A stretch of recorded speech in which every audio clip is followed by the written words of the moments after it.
আজকে সরিষা ইলিশ রান্না হচ্ছে। অনেকদিন খাওয়া হয় না, তাই ভাবলাম আজকে সরিষা ইলিশ রান্না করি।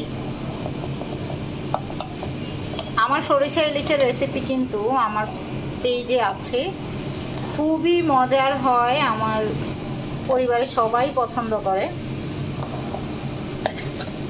একদম খুবই কম মশলা, জাস্ট সরিষা বাটা, আদা বাটা আর কিছু টিপস এবং ট্রিক্স দিয়ে আমার সরিষা ইলিশের রেসিপিটা আমি করি। সবাই অনেক পছন্দ করে, একদম বাঙালিয়ানাভাবে। এখন ইদানিং ইউটিউবে দেখছি অনেকেই রেসিপি ভিডিও করে, মানে হাবি জাবি দিয়ে ভরিয়ে ফেলে, যেটার যে জেনারেল, যেটা পুরন আদিকাল থেকেই যে রেসিপিগুলো হয়ে আসছে, যেটা আমাদের নানি দাদিরা দিদারা মা যেভাবে করে আসছে সেভাবে তো করেই না, উল্টো অন্যভাবে করে রেসিপিটার পুরো মনে করেন মার্ডার করে ফেলে। এখন অনেক চ্যানেলেই দেখি, ইউটিউবে বলেন ফেসবুকে বলেন, অনেক ব্লগারদের দেখি তারা বিভিন্নভাবে রেসিপি তৈরি করে। আসলে কিন্তু ওই রেসিপিগুলো অরিজিনাল আপনার রেসিপি না। যেমন উদাহরণস্বরূপই বলি, কিছুদিন আগে টমেটোর দাম কত কম ছিল আমরা সবাই জানি, সবাই টমেটোর কেচাপ, টমেটো সংরক্ষণ, হ্যাঁ অনেক কিছুই করেছে।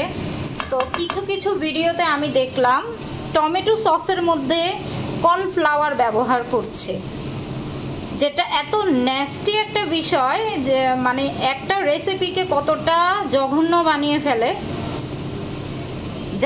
আপনারা যারা আমার ভিডিওগুলো দেখেন তারা একটু ফলো করবেন, বা অন্য 10 জনের কাছে একটু জিজ্ঞেস করবেন, রিসার্চ করবেন যে টমেটোর কেচাপের মধ্যে কখনো কর্নফ্লাওয়ার ব্যবহার করে কিনা। আবার সবচেয়ে খারাপ একটা বিষয় আমার কাছে লেগেছে, সেদিন একটা চ্যানেলে দেখলাম দই বসিয়েছে। আমরা প্রাচীন পদ্ধতিতে সবসময় দই বসাই, পারফেক্টভাবে দই জমে। আর সেদিন কয়েকটা ভিডিওতে দেখলাম, কয়েকটা ভিডিও আমার সামনে এসেছে, দই বসিয়েছে আগার আগার পাউডার দিয়ে, যেটা কখনোই দই বসার রেসিপি হতে পারে না। তো সেটাই বললাম, খুবই দুঃখ নিয়ে বললাম যে এখন অনেকেই চ্যানেল খুলে খুলে আপনার ভিডিও বানাচ্ছে, রেসিপি দিচ্ছে নিজেদের, যেগুলো অ্যাকচুয়ালি কোনো রেসিপি না, যেগুলোর অ্যাকচুয়ালি কোনো আপনার যেগুলো আমাদের মা খালারা করে, দাদিরা করে আসছে, ওই ধরনের প্রাচীন কোনো রেসিপি না।